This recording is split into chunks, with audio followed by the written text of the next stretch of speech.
When peace feels unfamiliar, restoration begins here. This is Pipe Podcast.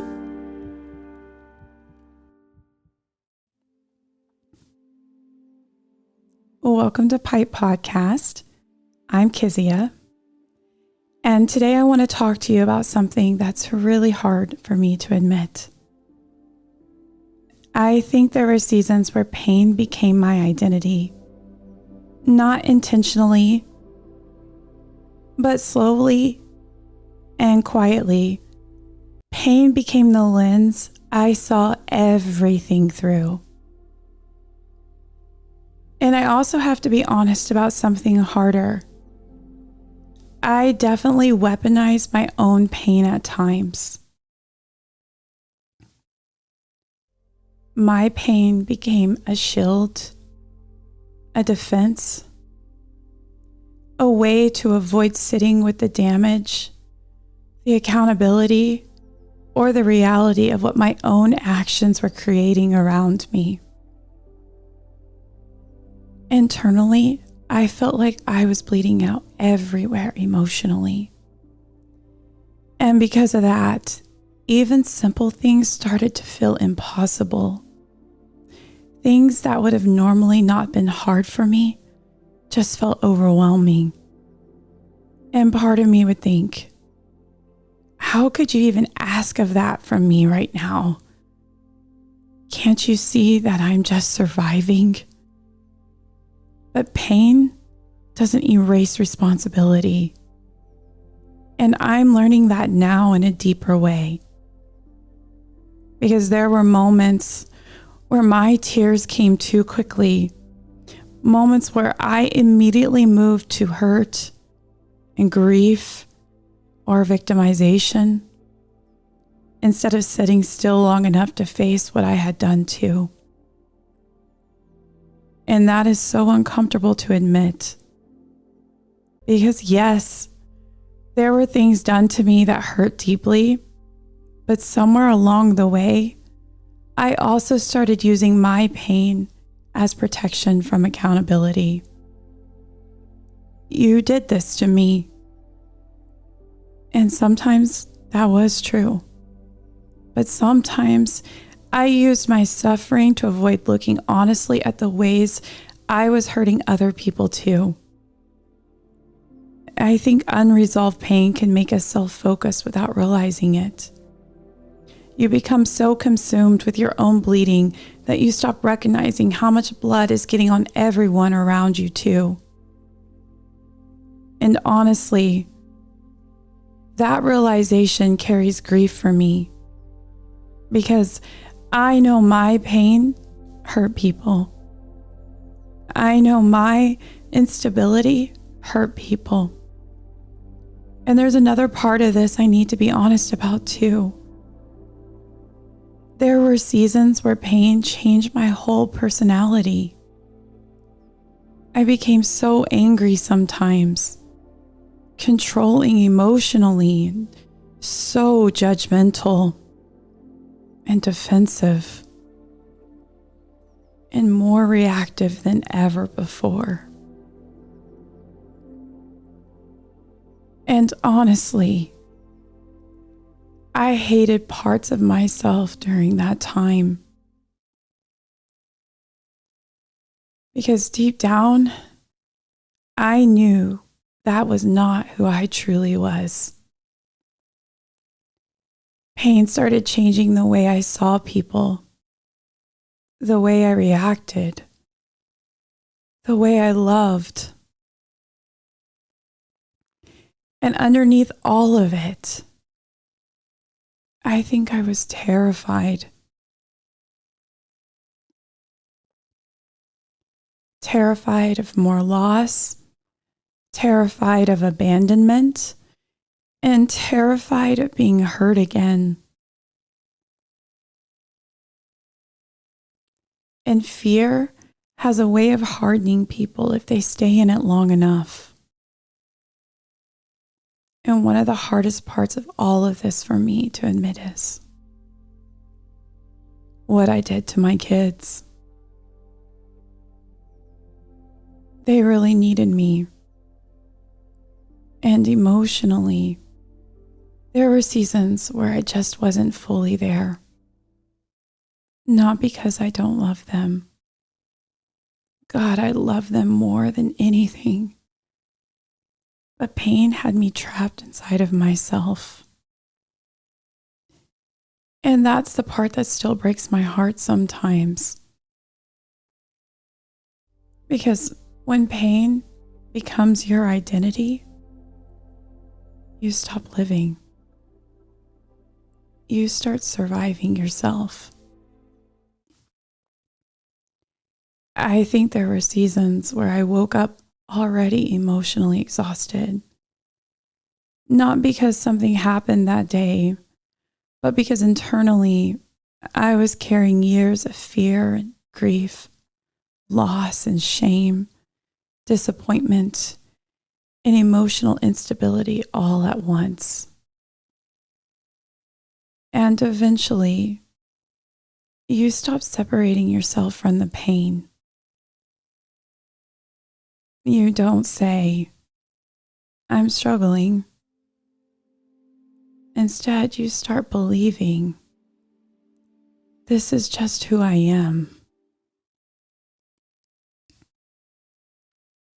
An anxious person, a broken person, a grieving person, a damaged person. And when pain becomes your identity, you start protecting it. You defend it. And you'll explain your life through it. And you expect people to manage around it. And honestly, sometimes I think I became emotionally addicted to my own sadness. Not because I wanted to suffer, but because pain had become familiar. And familiar feels safe, even when it's destroying you. There were moments where healing almost felt threatening to me. Because if it wasn't the hurting person anymore, then who was I? And that question felt terrifying.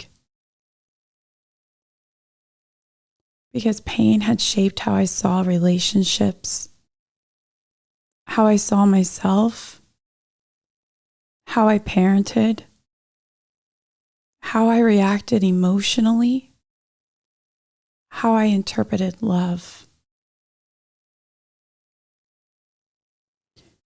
And somewhere along the way, I stopped seeing myself as a whole person. I forgot I was creative. I forgot how thoughtful I was. I forgot I was capable. I forgot I was still a woman with dreams and ideas and vision, with humor and beauty and purpose, and life still lived inside of her. Pain reduced me down to survival. And honestly, I think grief does that sometimes, especially prolonged grief.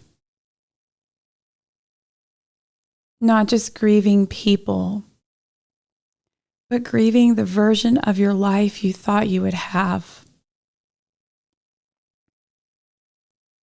Grieving safety, grieving stability, grieving innocence, and grieving trust, and grieving the years you can't get back. And after enough disappointment, you almost stop expecting goodness altogether. You start preparing for loss before it even happens.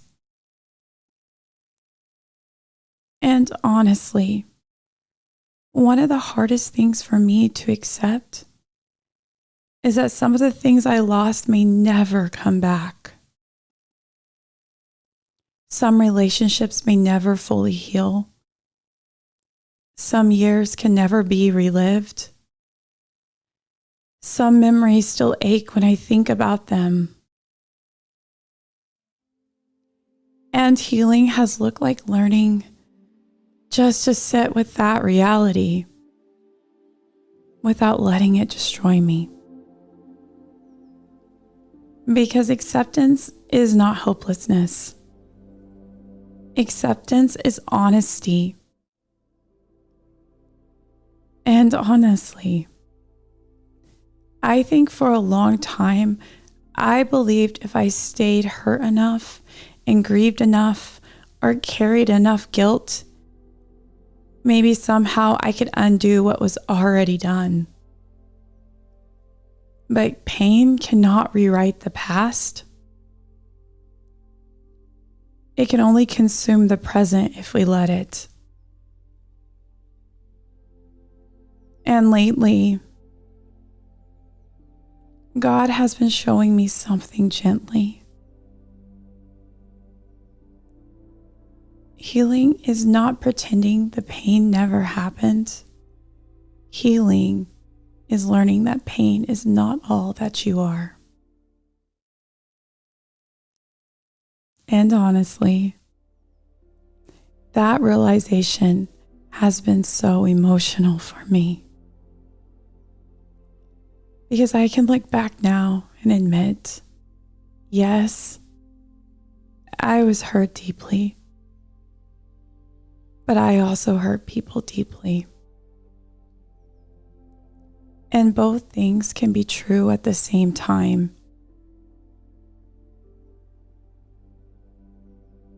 That's maturity. That's accountability. And that's healing.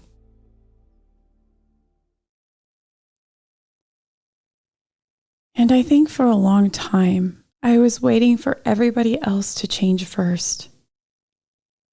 Waiting for everybody else to finally understand my pain first. Waiting for life to finally feel fair first. But healing started when I stopped asking who hurt me and started asking, who am I becoming through this? Because pain will shape you if you'll let it. But pain does not have permission to define you forever. And honestly, I still have moments where fear shows back up. Moments where grief shows back up. Moments where old emotional patterns try to pull me backward. But I don't live there the way I used to. I'm learning how to recognize myself outside of survival mode. I'm learning that peace does not make me weak. Rest does not make me lazy.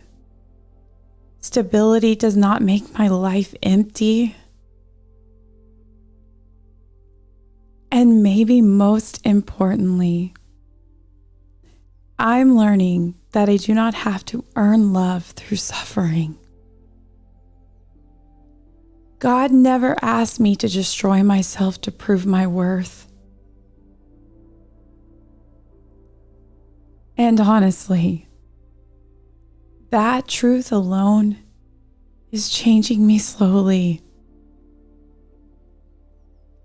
I think healing starts when we finally allow ourselves to believe I am more than what has hurt me. Not because the pain wasn't real, but because God created you for more than survival. And maybe, just maybe, that's where living begins again. And next episode, I want to talk about something that honestly changed me once I finally understood it. Because healing is not just emotional, it's physical too. Your body remembers survival Your nervous system remembers fear. Your mind remembers the chaos. And sometimes, even after your life changes, your body still reacts like danger is everywhere. I want to talk about the anxiety and stress and burnout, the physical toll emotional pain takes on us. Because for years, I thought I was just emotionally broken. But eventually I realized my body was carrying things my heart never fully processed. And learning how to care for myself physically, emotionally, and spiritually has become part of learning how to live again. So, next episode, we're going to talk about what survival does to the body and what healing can actually look like in real life. This is Pipe. Plug into positive energy, and I will see you in the next episode.